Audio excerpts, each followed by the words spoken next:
Hello, everyone, and welcome. It is January 6th, 2018. This is the From the Bench podcast. I'm your host, Mark Janish. Welcome this Saturday to the podcast. Today's topics, there's actually going to be two. I'll get the first one out of the way very, very quickly. I will have the audio of the UC Santa Barbara, UC Irvine, UC Riverside game, the second in Big West competition. The UCSB Gauchos fell with 3 seconds left on 3 free throws from Cal Poly San Luis Obispo, 80-79. As I said, the difficulty for the high-scoring Gauchos is defense, but you'll be able to see the Gauchos tonight at 9 p.m. on ESPNU. If you have access to those networks, you'll be able to see the Gauchos live from the Thunderdome on the campus of UC Santa Barbara. So I'll be watching that game late night here on the West Coast, but wanted to also let you know that I'll have the audio available through UCSBGauchos.com.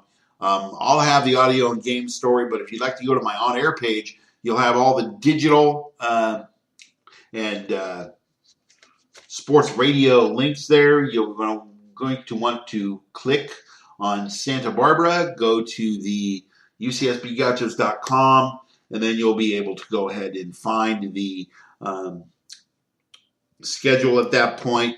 What you want to do is you want to find the basketball schedule, click on audio. After you click on UCSBGauchos.com, then it'll take you right to the portal link that you need. But I'll have that link up today. Wanted to go ahead and just let you know about that. The Gauchos 11-4, 0-1 in Big West play. The Gauchos were picked to finish sixth, and of course, Thursday's game was definitely a heartbreaker for UC Santa Barbara, especially a blue-green rivalry like that. San Luis Obispo being 60 miles separated from Santa Barbara. Today's topics on the podcast are going to be the Wild Card Weekend preview. The games are going to be starting at 1:20 p.m. Pacific Standard Time on ESPN and ABC. The final broadcast for new coach, old coach, Coach Jon Gruden coming to Oakland. Now, 10 years, $100 million. That seems like a steep price, and we'll see if he can produce and make Derek Carr better, who took a step back as far as his statistical numbers and the talent they have on that team. I was expecting Oakland to be in the mix for the AFC title, but of course, finishing 6-10, they're sitting home for the playoffs, waiting for Jon Gruden to be announced coach on Tuesday of this week coming. So the issue with the New England Patriots, all good things must come to an end.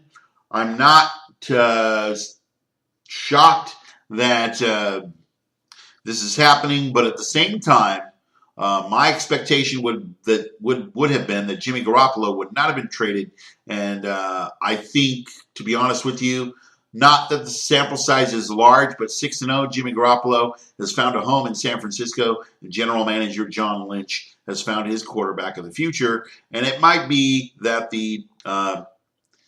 definitely that the New England Patriots made a mistake in personnel, which they don't generally make. So we'll see next week when the Patriots play, whom the Patriots play, as far as the wild card weekend shakes out. I want to look, first of all, at the Falcons and the Rams. They're going to be playing the night game tonight on the NBC network here in the United States. Check your local cable and satellite systems. If you're listening across the United States and around the world, welcome. You can listen to this and any other previous podcast episode on Stitcher Radio. Just look for the From the Bench podcast. You're welcome to rate the program if you like it. You're also welcome to listen on Stitcher. I know a lot of you are listening on Stitcher and Libsyn Classic. So Libsyn Podcasting is another spot where you can download this podcast and any other episode and enjoy some of the commentary. That's what this is for. I enjoy doing it. AccessMediaGlobal.com was birthed 7 years ago. The website is almost completed with its update. I'm very happy with how that's going. You are welcome to contact Gabe Pereira at goldsocialmedia.com of Santa Barbara. If you like what we put together, let him know. And if you would like to give your input, you're certainly welcome to do so. Go to my contact page at accessmediaglobal.com and leave a note for me. If you have any questions, I'll be happy to answer them. Now, what I won't do, those of you that are using fake emails that are not being used to send messages and comments, that's being closely monitored by myself and others, and I will not be answering questions that way. So don't send me links. Don't send me fake comments, things of this nature. I don't have time for it. What I do have time for is to get to some sports, and that's what we're going to do right now. The Rams were the worst team in the NFL last year, but Sean McVay, the offensive wizard, imported from the Washington Redskins, has really, really made a difference. The culture has changed in Los Angeles. This is the first playoff game in Los Angeles since January 9th, 1994. Once again, that'll be 8:15 Eastern, 5:15 here on the Pacific time zone in the United States. The nightcap on the National Broadcasting Company, NBC network. So you should be able to go ahead and just check your local listings on that. The tangible raw power of the Rams' attack amounts to a savage matchup for the Falcons, who are in search of themselves. The Falcons are not the same team they were under Kyle Shanahan. Unfortunately, I believe during about week 12 of the season, there was a stat rolled out courtesy of ESPN that said, as of week 12, the supposedly high-powered Falcons offense had only scored 30 points in 4 games up to that point.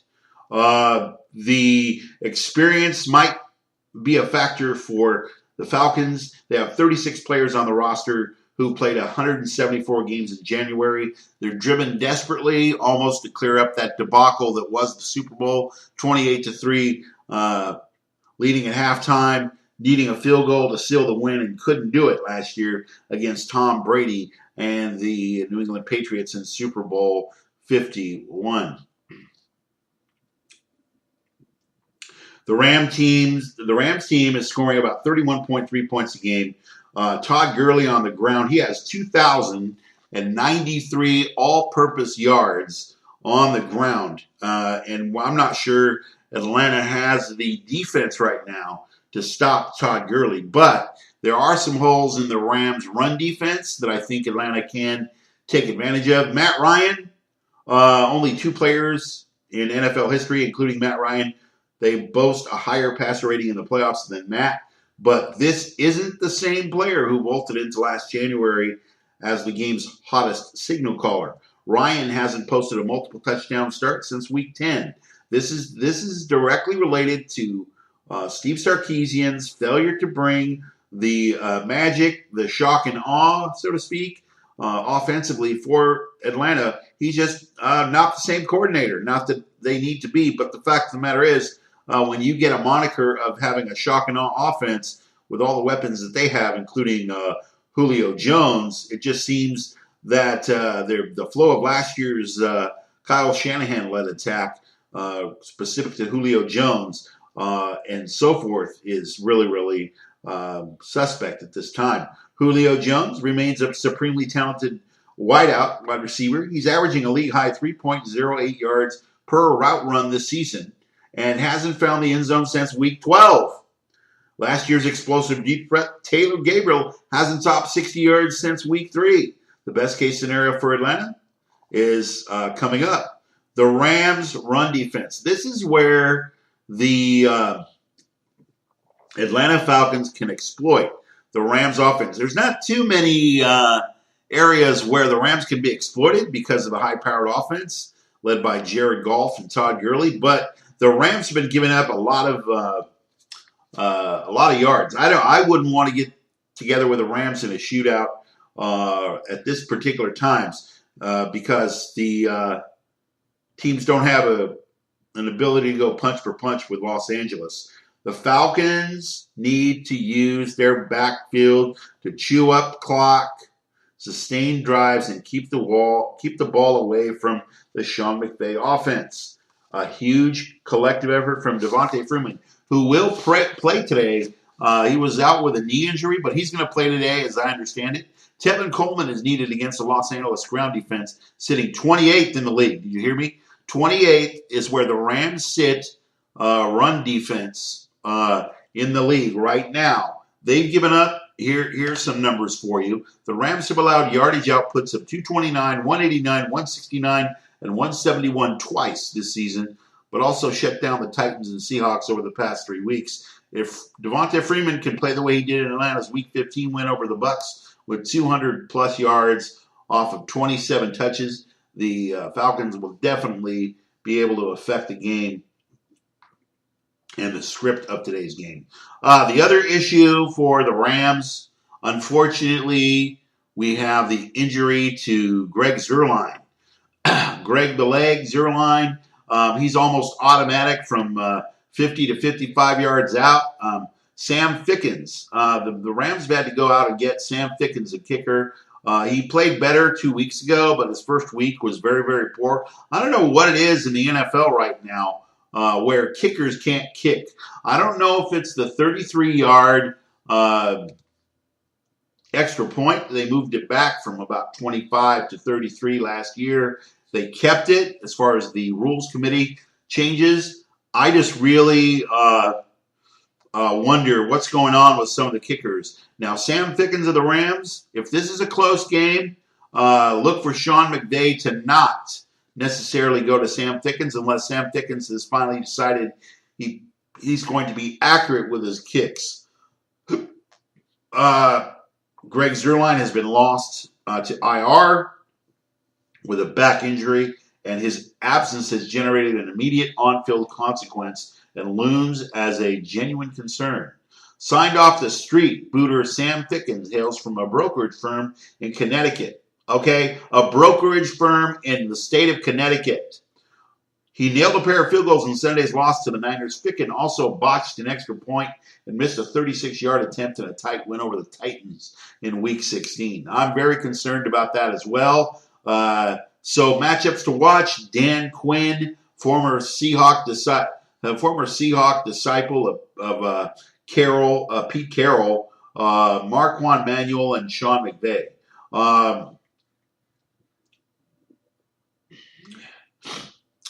It was Dan Quinn last year who the media, fellow coaches, and league executives fawned over as the Falcons rode gloriously through the NFC to the NFC title game. Quinn is no less of a coach today, but he's learned firsthand how quickly the outside praise can dim. Forget all that's happened since the awful Super Bowl collapse. Quinn can make everything right with an upset on the road. The Rams, here's my prediction for the Rams. The Rams are going to win this game 30-17. I don't think Sam Fickens is going to have a problem. I think Jared Goff and Todd Gurley, if Todd Gurley can run maybe 25 touches, and maybe you have Jared Goff throw the ball less than 25 times during this game, I think the Rams are going to take care of some things. The key is turnovers as well. The special teams for the Rams, the Zuerlein concern, the Sam Fickens concern I mentioned is a concern, but I do believe that people like Pharoh Cooper, wearing number 10 today, is going to make a difference, as Tevin Austin possibly on kicks and punt returns for the Rams could make a difference as far as flipping field position. So we're looking for the Rams to win this game. Steve Sarkisian and Dan Quinn are going to be going home very disappointed that they did not defend their NFC championship. So I got the Rams 30, Falcons 17. The next game I'm going to take a look at is the Sunday game. The Bills and the Jaguars in the AFC wild card here. 17 years, 1999, 6,574 days and 17 years. The longest active playoff drought across the four major U.S. sports since the Bills fell to the Titans into the music since the Bills fell to the Titans in the famous Music City Miracle Bowl. Jacksonville will have gone nearly a decade, 3,648 days without a tournament appearance. So we have the number of years, the number of days here that these two teams have not been in the playoffs. I'm surprised that the Bills backed in with the help of Andy Dalton and the Marvin Lewis-led Cincinnati Bengals. Don't get me started on Marvin Lewis. That's another topic for another day. Jaguars head man Doug Marrone guided Buffalo to 15 wins over the 2013 and 14 season, and he opted out. And now he is in Jacksonville, and he got the permanent job in January. The Bills also will be gazing across to run stopper Marcell Dareus, whose new regime, with whom the new regime traded to Marrone's club in late October. Since the two-time Pro Bowler changed addresses, Buffalo's run defense has slumped to 31st in the league, while Jacksonville's lone weakness on defense was shored up. The interconnected relationship is where the similarities end, however.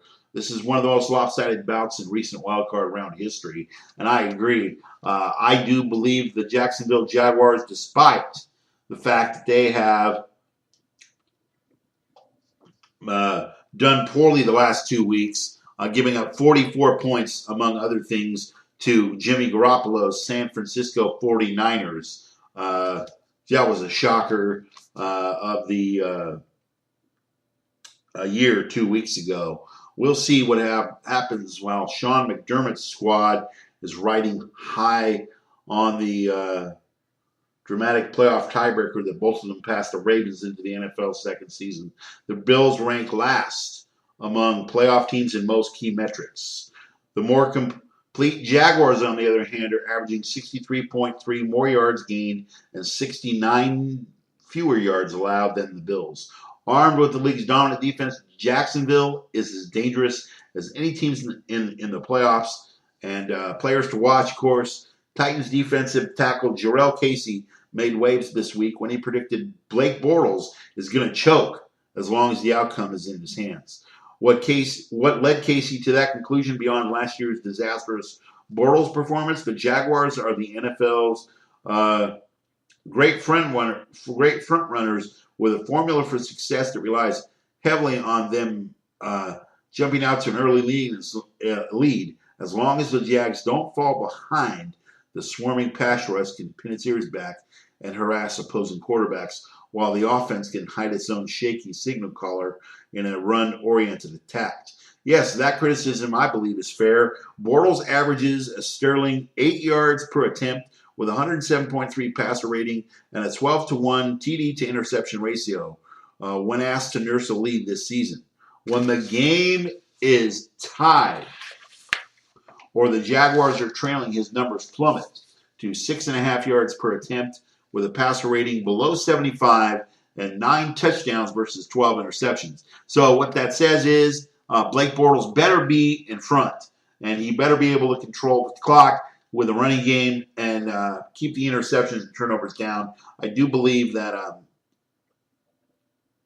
he is turnover prone, and that will mean he will probably potentially regress today, and it's possible that the Bills will be able to take advantage of some turnovers from on the part of the Jaguars. Bortles led the league in passer rating for 3 weeks in early December, and 5 interceptions and a pair of season-ending losses. So who are you going to get? Are you going to get the good Bortles, or are you going to get the bad Bortles? I've outlined some of his weaknesses. One of his big weaknesses is his poor mechanics that led to a disastrous 2016 season. So which form are we going to get? I'm not sure. If his technique doesn't improve, though, the Bills will have some success loading the box to stop the run and forcing Bortles to test his luck against the ball-hawking secondary. That's where those turnovers come in that I did mention. The importance of LaShawn McCoy, who he's probable for today's game. The linchpin of the Buffalo ground attack, the six-time Pro Bowler LaShawn McCoy, also leads the team in targets, 77, receptions with 59, while ranking second in receiving yards at 448. He is the focus on which the offense pivots. McCoy is responsible for the third highest percentage, 31.1% of his team's output this season. No other player on the team came within 1,000 yards of McCoy's 1,586 yards from scrimmage. With a healthy McCoy and elusive Tyrod Taylor, the Bills could place plenty of stress on a Jacksonville run defense that ranks 21st on the season. If McCoy's ankle sprain doesn't miraculously heal by Sunday, though, the team is facing a severe manpower shortage after watching a cadre of productive veterans such as Sammy Watkins, Robert Woods, Marquise Goodwin, and Mike Gillislee walk out the door since the end of last season. Now, here's the deal. I'm not impressed with Tyrod Taylor. I think Tyrod Taylor can do some things, but my impression after watching a couple of games this year with Tyrod Taylor, it's more about, I think, him being able to stay in the pocket versus decide to go with a run-pass option. He doesn't seem to spend a lot of time as a pocket passer, but we'll see on that.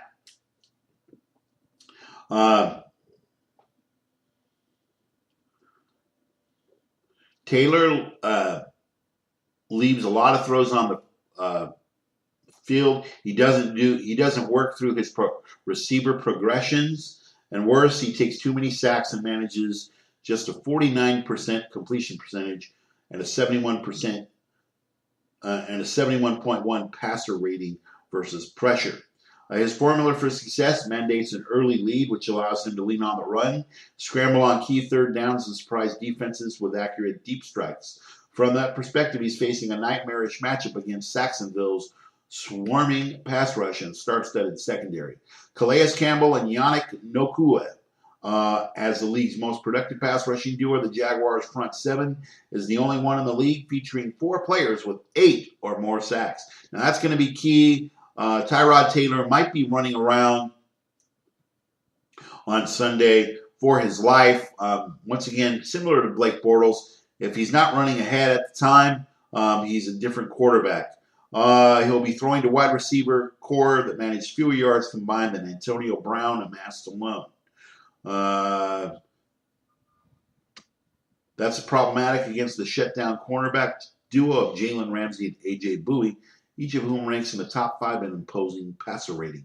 The Jaguars' pass defense is historically good, leading the NFL in forced fumbles with 17, completion percentage 56.8, passing yards per game at 169.9, passer ratings at 68.5, and defensive touchdowns 7, while ranking second in sacks at 55, interceptions at 21, and total takeaways 33. So it could be a long afternoon for Tyrod Taylor. I really think this is the weakest of the 4 wild card games, and I believe that the Jaguars will win this game. It's going to be a close game. I think it's going to be Jaguars 24, Bills 17. So we'll see it 10:05 a.m. on the West Coast here on Sunday. We'll see how that goes for them. I'm going to be looking at the Saints and the Panthers here now. The New Orleans Saints, this is a divisional game, of course. AFC South foes.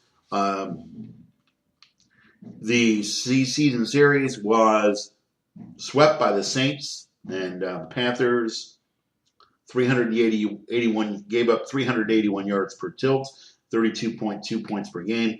Carolina turned the ball over 4 times in the 2 meetings, and Cam Newton threw for fewer than 185 yards in each matchup. Pretty much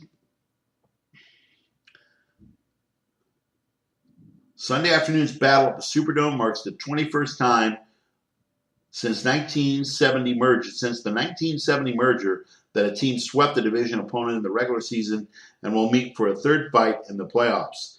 Teams winning the first two battles are 13-7 in the postseason rematch, 4-2 since divisional realignment in 2002. The last team to avoid a three-game sweep came in 2007 when the Giants beat the top-seeded Cowboys on their way to a Super Bowl victory.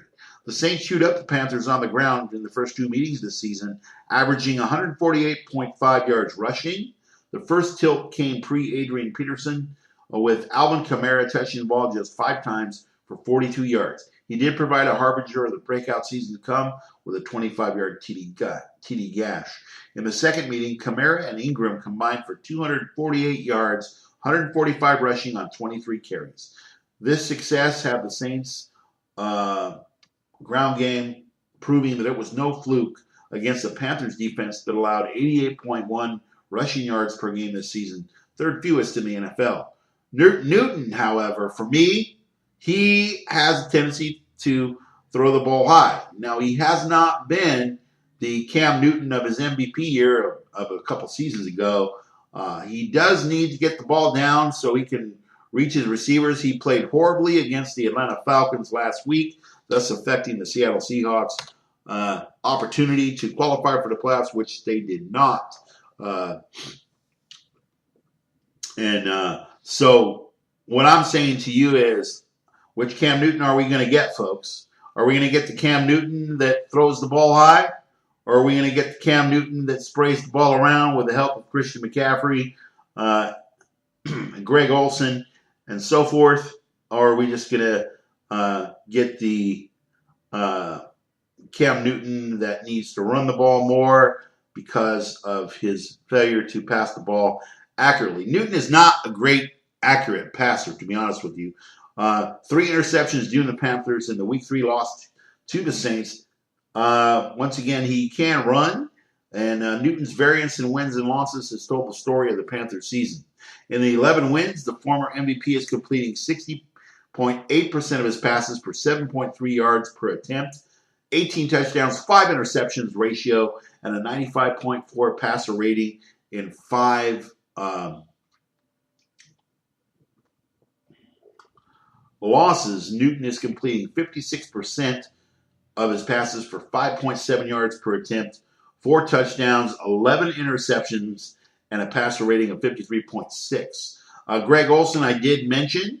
The tight end should play a big role in the third meeting because Greg Olsen was out with an injury. Newton did have the luxury of not facing the Defensive Rookie of the Year front-runner Marshawn Lattimore, who sat out both tilts due to injury.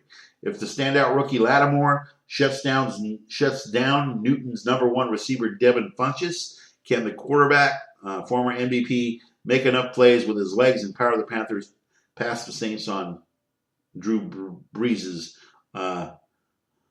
fast home track? Newton carried the Panthers in wins and created losses. In last week's game against Atlanta, the QB was at his worst. He actually was. He repeatedly threw the ball high and off target, completing just 41.2% of his passes, had 3 interceptions. Carolina is going to be needing to lean on the run game. The Panthers own the best rushing offense, 160 yards per game. More design runs for Newton opened the interior of the run game, and the quarterback set a new career high with 754 yards this season, 8th most by any QB in a season in the NFL. Expect Newton to keep the ball a bevy of times Sunday. The key for the quarterback in the playoffs will be on third downs, when he should often look for Olsen and Christian McCaffrey out of the backfield. I did mention that. Newton was the second worst throwing QB on third downs this season among 31 qualified passers. Only Deshaun Kaiser at 52.7% on third down had a lower rating than Newton's 59.8 passer rating per NFL research. If Newton isn't better on the money down Sunday, Carolina can't win on the road, and I agree. So I believe that this game is going to be a win for New Orleans. I have New Orleans Saints 34, Carolina Panthers 17. The Saints defense improved by leaps and bounds this season. Alex Okafor, A.J. Klein, Kenny Vaccaro, Alex Anzalone, and Haloi Kakaha are among the players lost on IR. Does Dennis Allen's D have enough depth to stand tall in the postseason? Led by Defensive Player of the Year candidate Cameron Jordan, the Saints can pressure the quarterback this postseason. The key for New Orleans will be linebacker Manti Te'o against Newton and the Panthers' run game. Te'o performed well for stretches when attacking the line of scrimmage versus the run, since having his snaps increased following Klein's injury. Can he hold up in space? They've asked to routinely cover Olsen or McCaffrey. The back end of the Saints defense is led by two stud rookies in Lattimore and Marcus Williams. They don't expect them to be falter, but youth can sometimes get caught up in the bright postseason lights. The biggest question for the Saints is on third down, where they couldn't stop a nosebleed last week, allowing the Buccaneers to convert a whopping 13 of 18, 72%. The winner of the third down battle between New Orleans defense and Cam Newton could tip the playoff scales. Alvin Kamara and Mark Ingram versus the Panther linebackers. Kamara and Ingram powered the Saints to the playoffs, becoming the first running back duo to record 1,500-plus scrimmage yards. They're both able to run up the middle and perform in the passing game. Sean Payton owns a tactical advantage over the Panthers' defense in that area. Alvin Kamara is the key. The electrifying Kamara can do it all. Power, elusiveness, quick cuts, speed at the second level. Kamara leads the NFL in yards per carry.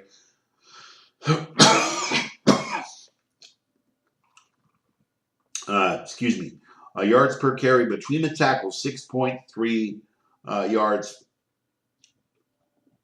per carry between those tackles. Luke Kuechly, his matchup between linebacker Luke Kuechly could be epic. The Pro Bowl linebacker Luke Kuechly owns an 11.3% tackle rate on runs, snaps, highest among inside linebackers in the NFL with just one missed tackle. However, the passing game is where Kamara could do damage against the Panthers' speedy linebackers. The running back forced 29 missed tackles in the passing game, most among running backs. Meanwhile, Luke Kuechly missed 10 tackles in the passing game, tied for third most among inside linebackers. If Carolina's set of linebackers can't slow Kamara and Ingram, the Panthers will get ground to dust on the road. So that's pretty much the narrative. Drew Brees, Cam Newton, Kamara, Ingram versus Luke Kuechly, and all the other fine linebackers of the Carolina Panthers. I have New Orleans winning this game, as I said, 34-17.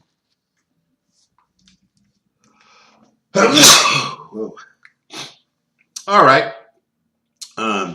Despite being a little bit under the weather, we're going to continue with this podcast. The Titans and the Chiefs. This will be my last game that I'm going to look at. I'm pretty much wondering which version of Alex Smith do we get. Kansas City hasn't won consecutive AFC West titles, ever. And the Kansas City Chiefs are 0-5 at home. A percentage of .346 overall, but .250 at Arrowhead Stadium. Now, Arrowhead Stadium's an advantage to them, I think. Those crowds are tough, similar to the Seattle Seahawks stadium and so forth. And good fans in Pittsburgh as well. We'll see Pittsburgh next week at that particular point. Kansas City has made the playoffs 4 times in the past 5 seasons, but have only won 1 game. Their 3 losses have all come at the hands of top-tier quarterbacks Andrew Luck, Tom Brady, Ben Roethlisberger, calling into question whether KC can win a Super Bowl or even make the AFC title game with Smith at the helm. So there's questions regarding Alex Smith. He started off, I believe, with 16 touchdowns and 3 interceptions this year, but he's fallen off a little bit, and we're going to be looking at Tyreek Hill and Travis Kelce as some of the Kansas City faithful. Now, we all saw that meltdown 18-16 loss to the Pittsburgh Steelers in last year's playoffs. Rejuvenated by an influx of young talent, Marcus Mariota, Derrick Henry, and Adoree Jackson out of USC. Tennessee is back in the postseason since 2008. Now, Derrick Henry is going to have to carry the load for the Tennessee Titans here. I'm not sure Marcus Mariota's decision-making and his penchant to run out of the pocket with a run-pass option is really good right now, but he is healthy.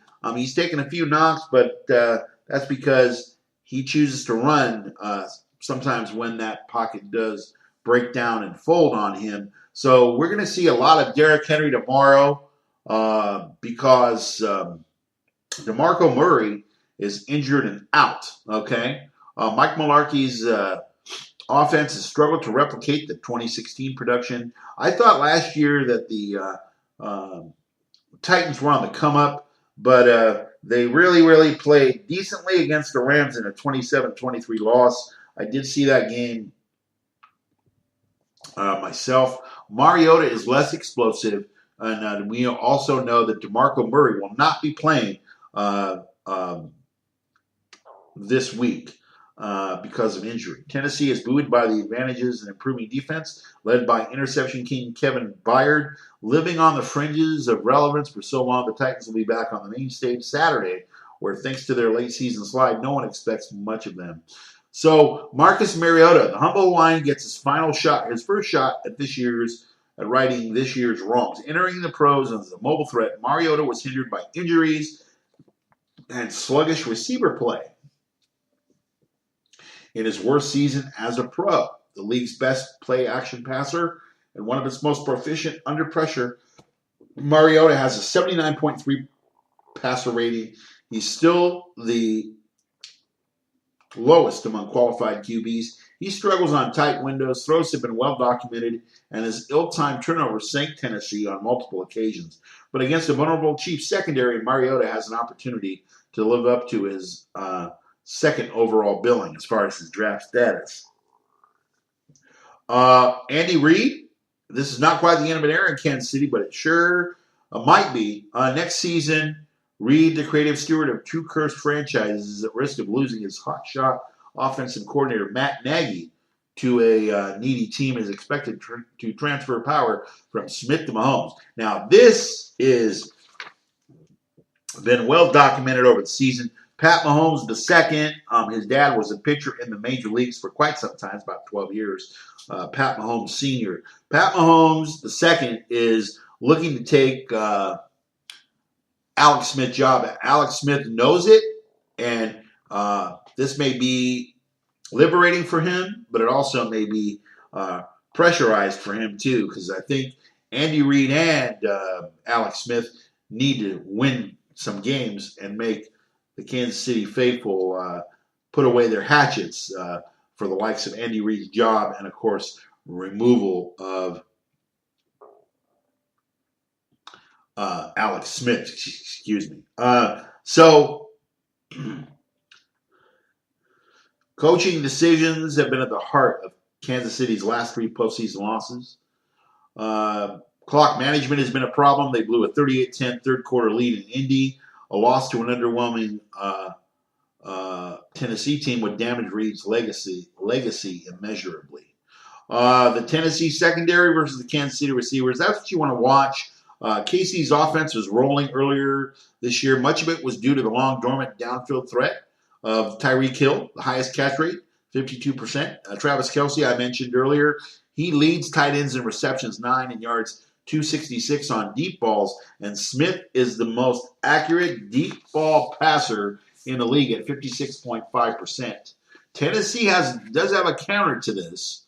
The Titans have allowed the second lowest passer rating on deep attempts at 42.1 and are the only club to allow fewer than 10 completions, 7 with speed Demons Tyreek Hill and Titans rookie corner Adoree Jackson out of USC, and big bodies Travis Kelce and Kevin Byard locked on each other. Look for Albert Wilson to have a make or break day in the slot. This one is going to hinge on turnovers. Turnovers. Kansas City has only turned the ball over this year 11 times, and the Titans are the only playoff teams with a negative turnover ratio differential -4, while Kansas City is +9. Since Marcus Peters' team imposed suspension. If the Chiefs can force Mariota to test Marcus Peters and commit turnovers, KC will dictate the pace of the postseason opener. And finally send the Arrowhead crowd home happy in January, which we'll see on that. But I think that the Kansas City wins this game. I think it's going to be a low-scoring game, 23-16. I predict is the final.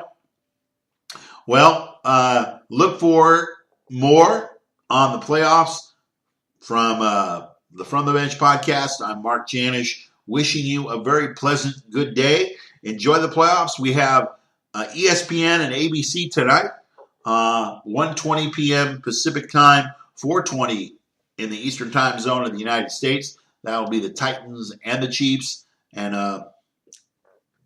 then, of course, today's follow-up will be the Rams and the Titans. And, of course, the Jaguars and the Bills in the morning. And wrap it up, we have the interdivisional matchup between the Carolina Panthers and the